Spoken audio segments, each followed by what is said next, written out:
penglihatan seseorang hamba kepada Allah menurut apa yang dibukakan oleh Allah. Melihat Allah ini boleh dipecahkan kepada dua. Satunya melihat hakikat zatnya, yang itu sudah saya jelaskan secara umumnya tidak berlaku. Kita ambil pendapat segolongan ulama lah, tidak berlaku di dunia ini, berlaku di akhirat. Yang kedua, melihat kepada sifat-sifatnya. Maksud sifat-sifatnya kenyataan daripada sifat-sifatnya, dan ini berlaku di dunia. Melihat kepada kenyataan. Dalam istilah lain, ahli tasawuf menggunakan istilah tajalli, penzahiran, kenyataan. Usuluddin dia guna istilah lain sikit, bagi ta'alluqat, ta'alluq. Lihat kepada asar, kesan-kesan, ta'alluq, sifat. Itu orang mengaji Usuluddin. Ahli tasawuf guna istilah lain sikit, tajalli. Apa benda beza dua ni? Kita ngaji Usuluddin, mana tanda wujudnya Allah, dalilnya, dalil itu kesang dia, alamat dia, adanya makhluk ni. Tu Usuluddin. Mari kau akal ni, akal menerima hakikat tu, bahawa tanda adanya pencipta, adanya Allah yang mencipta, adanya makhluk yang diciptakan, akal boleh terima molek tu. Jadi kita melihat kepada alam ini sebagai dalil yang menunjukkan kepada adanya pencipta. Ini gaya Usuluddin dulu. Demikian juga tanda-tanda kekuasaan Allah, tanda-tanda sifat kudrat Allah. Dalilnya mana? Makhluk ini juga. Serba-serbi atas makhluk ni, cuma sudut yang berbeza. Makhluk dari sudut ia adalah makhluk, yakni yang diciptakan, dia menjadi dalil kepada pencipta. Tapi makhluk yang sama juga menjadi dalil kepada sifat Tuhan yang lain seperti kudrat. Jadi makhluk ini menjadi dalil kepada kekuasaan Allah. Mana dalil Tuhan itu bersifat kudrat? Adanya makhluk ni lah. Kalau tak ada kudrat, nak buat guna. Ia lekok lain sikit, lekok tu lain sikit. Atas benda serupa je, tengok benda lain, nak tengok benda lain, nak tengok benda lain lagi. Kenapa lagi nak tengok selain daripada makhluk ni? Makhluk lah. Cuma lekok tu lain.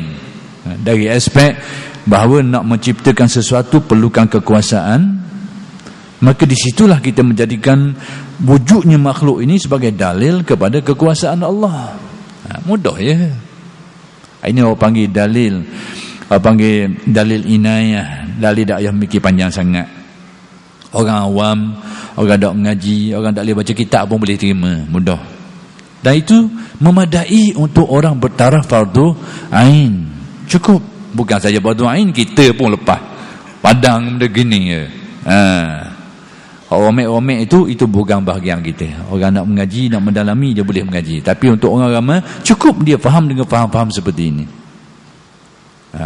Dan dia tahu bahawa semua ini disebut dalam ayat Al-Quran, sekalipun dengan makna. Dia tak tahu ayat Al-Quran, tapi dia tahu bahawa perkara itu disebut di dalam Al-Quran. Sudah memadai. Nak mengapa?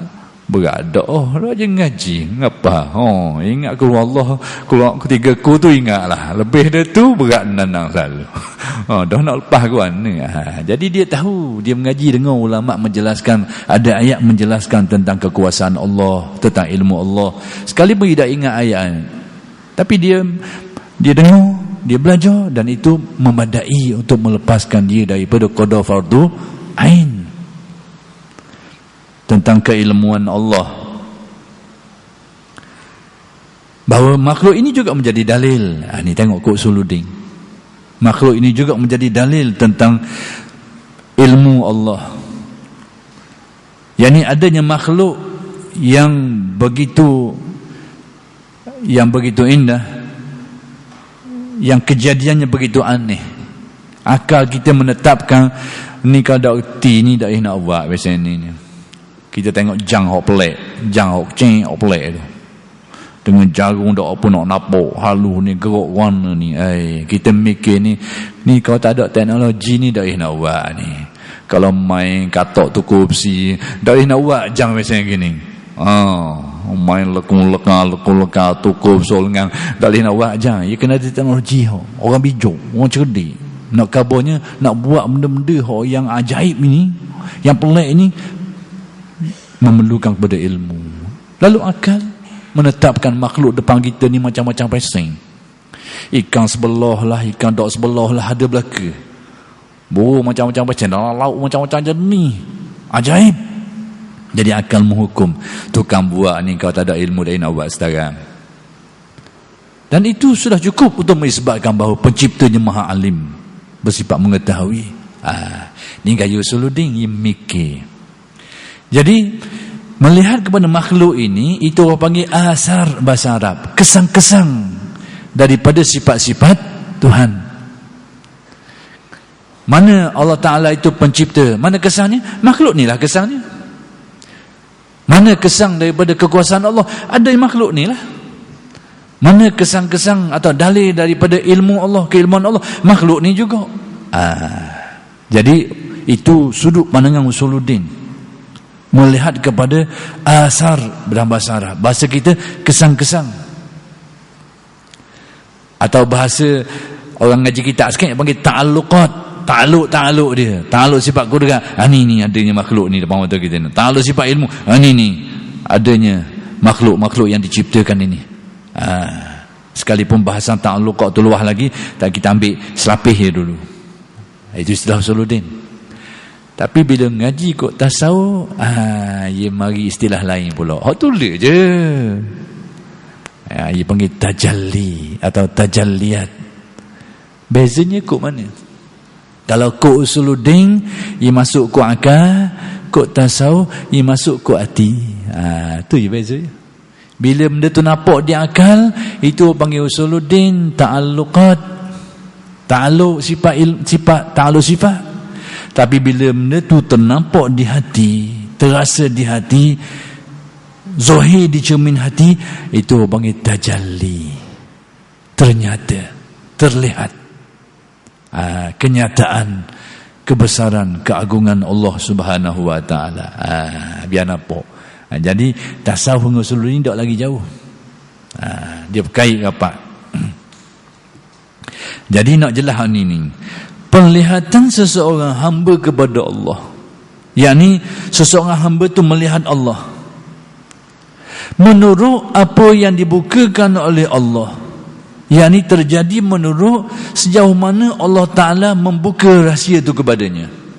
Berarti apa yang dibicarakan ini adalah kalau di dunia ini itu melihat kepada kenyataannya. Usuluddin sebut tajalli.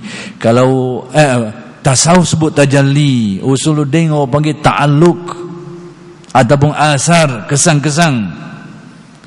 Jadi seseorang tu dapat melihat kepada kenyataan sifat-sifat Tuhan menurut sekadar yang Allah Ta'ala buka hati dia. Ada orang agak dia pergi padang pasir, dia pergi ke padang pasir, dia tengok tai uta. Dia tengok tai uta. Dengan melihat tai uta tu, Allah Ta'ala buka pintu hati dia sehingga dia memperoleh iman yang yakin. Kerana tergerak di hati dia bila ada tahi uta, sekalipun tak nampak uta, tak ada nampak uta, nampak tahi je. Dia cukup yakin bahawa mesti ada uta atas adanya tahi ni. Lalu dia melihat kepada makhluk yang lebih besar, bulan bintang. Bila ada benda ni, mesti ada tukang buat, dan dia menjadi seorang mukmin. Itu menurut qada yang dibukakan, dan dia yakin. Kita hari-hari tengok tai lembu, dia tak mari setaram gitu. Nak marah ada, pun dia pula main lepas lembu tai halang ni. Mari nak marah. Nak kena kereta kita pelepung kena. Kata, hai, kalau tak basuh lalu ni dah lama punah kereta aku. Kaca jalan ni. Dia tak mari sekarang atas itu, dia tak mari. Tapi berimanlah. Tapi tak mari. Itu maksud. Melihat kepada Allah ini menurut qada yang dibukakan Allah. Ada orang tengok benda sama, hala lain. Ada orang tengok atas situ, dia menghala kepada Allah. Jadi melihat kepada Allah menurut qada yang dibukakan oleh Allah. Pada dasarnya kurnia Allah lah. Tapi kurnia Allah Ta'ala tu ada kaitan dengan kita juga. Kurnia tu kurnia lah, tapi ada kaitan dengan kita juga. Sejauh mana kita bersedia untuk menerima kurnia itu. Sejauh mana kita mencari jalan untuk menerima kurnia itu. Itulah yang dikatakan sebagai ta'arud, istilah Arab yang disebut dalam hadis Nabi. Inna lillahi fi ayyami dahrikum lanafahat ala fata'arradu laha. Sesungguhnya bagi Allah itu sentiasa saja ada kurnia-kurnianya. Sentiasa ada kurnianya. Lalu kata Nabi, ala fata'arradu laha. Maka hendaklah kau menanti kurnia itu.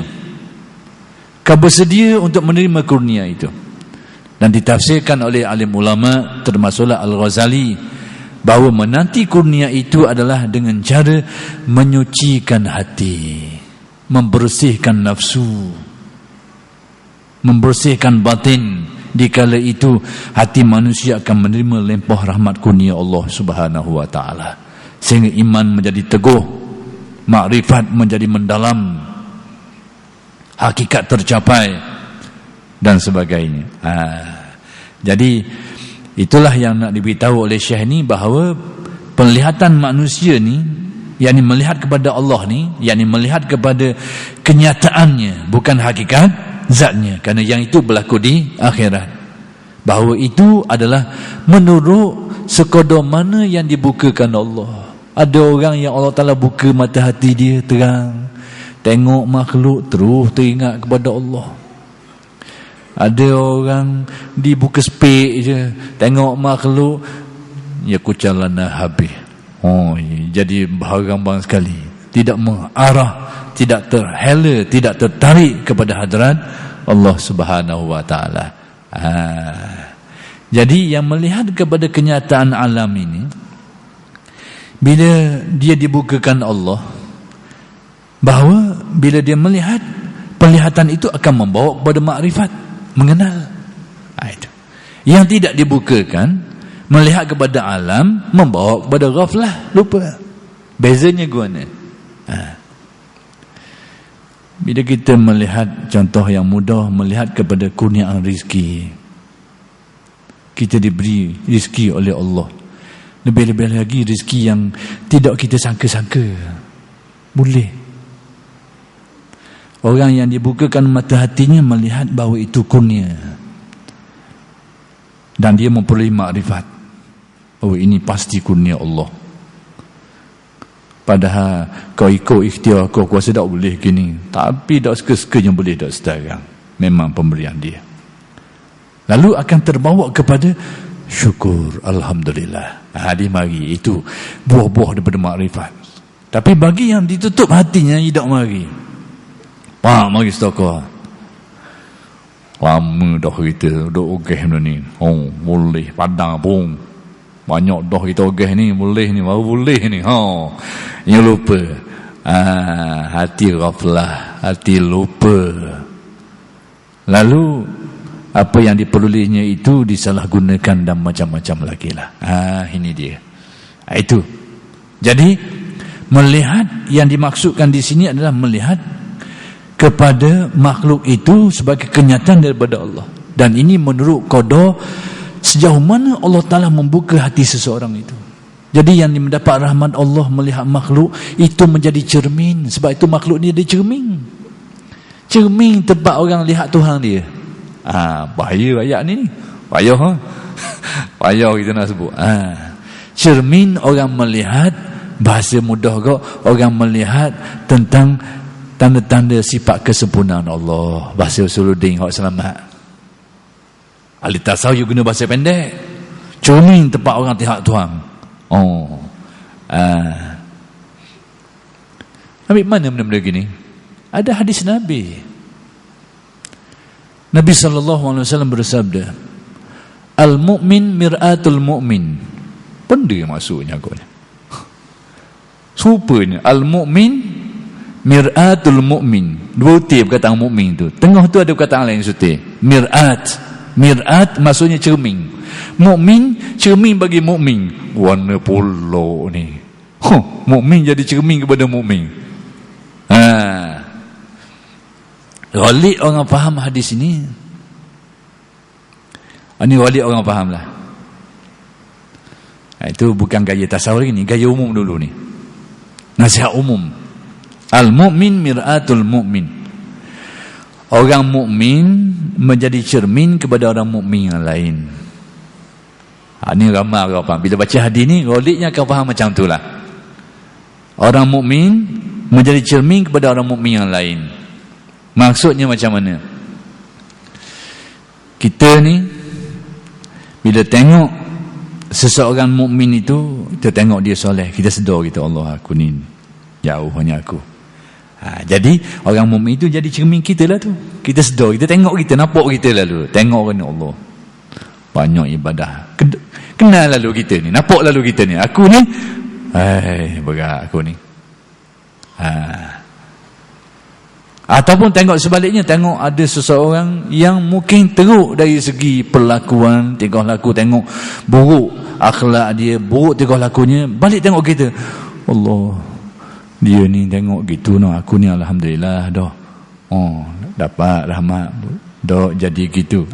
Cermin juga tu. Jadi kelazimannya orang akan faham macam tu. Al-mu'min mir'atul mu'min. Orang mukmin itu menjadi cermin kepada mukmin yang lain. Sepatutnya begitu. Inilah makna yang baik. Tapi ada juga kadang-kadang pasang cermin terbalik. Pasang cermin terbalik. Tak nampak muka dia, dia nampak muka orang. Ni sakit. Maka ni hala ke lain. Orang tak molek nampak muka dia, ni muka orang lain nampak dalam tu. Tak nampak sama dia. Ini menyakit. Ini terkeluar daripada petunjuk. Mukmin mir'atul mukmin, dia melihat dirinya. Dan ini tafsiran yang umum. Tapi perkataan ini, hadis Nabi ini, dia banyak makna. Sebab tu kita, kalau kita nak supaya satu pendapat saja, tak akan bertemu. Tak akan bertemu. Agama ni biasa je, selorong je, satu pendapat je. Hasrat tu bagus, tapi kenyataannya tidak akan berlaku. Kita kena terima hakikat adanya ikhtilaf di kalangan ulama. Antara sebab ikhtilaf kerana tabi'i kepada ayat Al-Quran dan hadis Nabi itu sendiri membuka ruang kepada ikhtilaf. Tak boleh nak elok. Tapi ikhtilaf dia itu jangan lari jauh lah. Jangan macam lorong luar, lorong tiga lain. Jadi kita dah nak agak orang pakai steering tak boleh. Ada orang yang konai nak main lain tepi. Ada orang yang suka main lain tengah lagi, hak jenis lagi tembur sikit bahan lain hak tengah tu, tapi lorong dia lagi. Hak tambuhnya langgar pagar. Itu bit dah langgar jatuh gaung. Hak tu tambuh lah. Tapi dah nak lagi baru banyak lain. Tapi masih dalam lorong yang satu. Antara sebabnya ikhtilaf fuqaha ni, fiqh pun berlaku ikhtilaf ni, usuluddin pun berlaku. Tapi dalam masalah furu' usuluddin, usuluddin tak ada lah. Dasar usuluddin tidak ada khilaf. Tentang kewujudan Allah itu tak ada khilaf. Tentang kekuasaan Allah itu tak ada khilaf. Tapi furu' dia tu, cabang-cabang masalah tu adalah sikit-sikit. Fiqh banyak. Jadi kalau kita hasrat supaya nak sependapat saja, tidak jadi sedarang gitu. Memang tabi'i.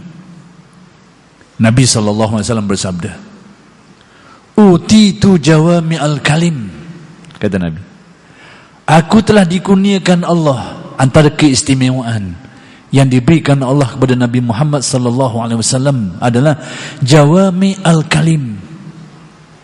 Aku diberi oleh Allah jawami'ul kalim, kalimat yang jami'ah, kalimat yang pendek, yang ringkas, tapi mencakupi makna yang meluas dan mendalam. Jadi hadis Nabi sendiri mengandungi tafsiran yang bermacam-macam. Hadis Nabi sendiri tak boleh nak elok, tafsiran yang macam-macam boleh jadi belaka. Ada tafsiran yang bermacam-macam. Jadi tak boleh nak elok tu. Kadang-kadang berlaku ikhtilaf ulama ni atas ayat yang satu, disebabkan kerana barih je. Beza pandangan selalu dah. Qiraat yang berbeza, barih lain sikit barih. Hak yang ketara sangat dalam bab wuduk lah. Ni nak lekong jauh sikit, dah apalah, nak kabarnya.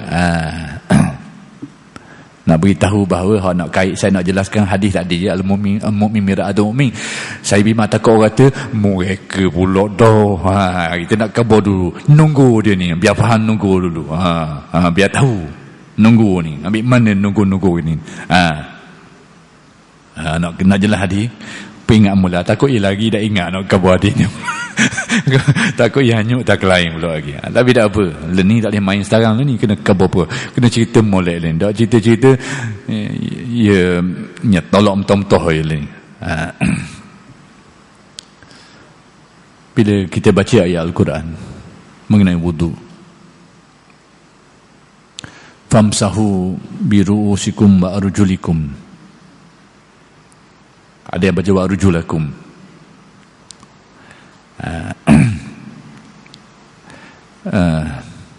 Jadi yang kita baca Al-Quran, famsahu biru'usikum wa arjulakum, sebab tu kaki kita basuh. Mazhab fiqh terkenal ni dia pakai basuh. Ada pun kepala ni tak basuh, dia sapu, panggil sapu dengan basuh lain sikit. Sapu ni air tak mengalir, pak petak air pun tak kena lepas dah. Tapi kalau basuh dia tak boleh, dia kena mengalir air tu ada.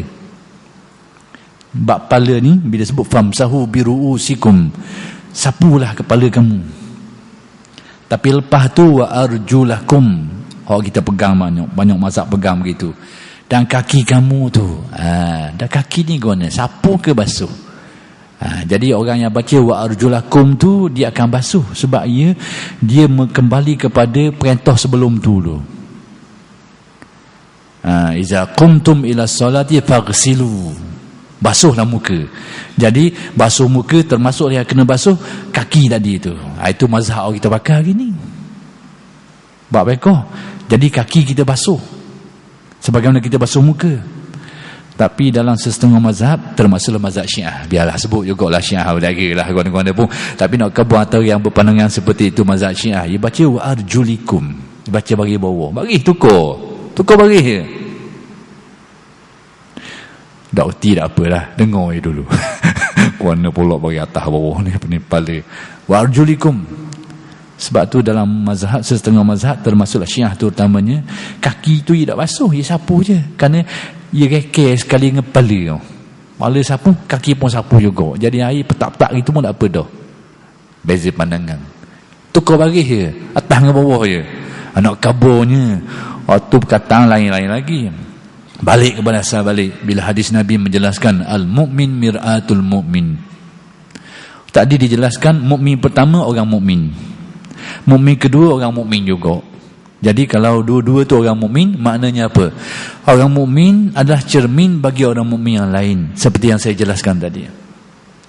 Tapi menurut faham ahli tasawuf, al-mukmin yang pertama itu kembalinya kepada orang mukmin.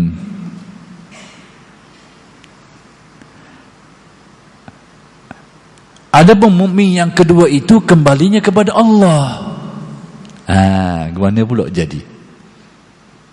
Al-mu'min, orang mukmin, mir'atul mu'min, cermin bagi Allah. Kita ni jadi cermin bagi Allah. Ini tafsiran seperti ini, tafsiran sufi.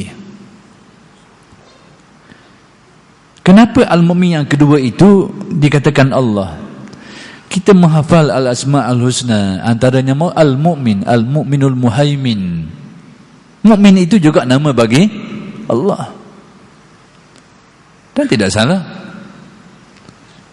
Jadi al-mu'min mir'atul mu'min, orang mukmin kita semua ni cermin bagi Tuhan, yakni tempat nyata sifat kesempurnaan Allah. Batang tubuh kita ni tempat nyata kesempurnaan Allah. Wa fi anfusikum afala tubsirun, dalam dirimu sendiri kenapa kau tidak tengok, kau tidak lihat dirimu sendiri. Aspek zahir, aspek batin, semua itu menjadi cermin. Aspek zahir tubuh badan kita ni, tengok tangan kita ni ada rupa, orang ni rupa gini, itu memperlihatkan Allah yang bernama Al-Musawwir, yang memberi rupa. Orang ni rupa gini, orang ni rupa gini, macam-macam rupa, dan dok sama pula tu. Dok sama sekarang.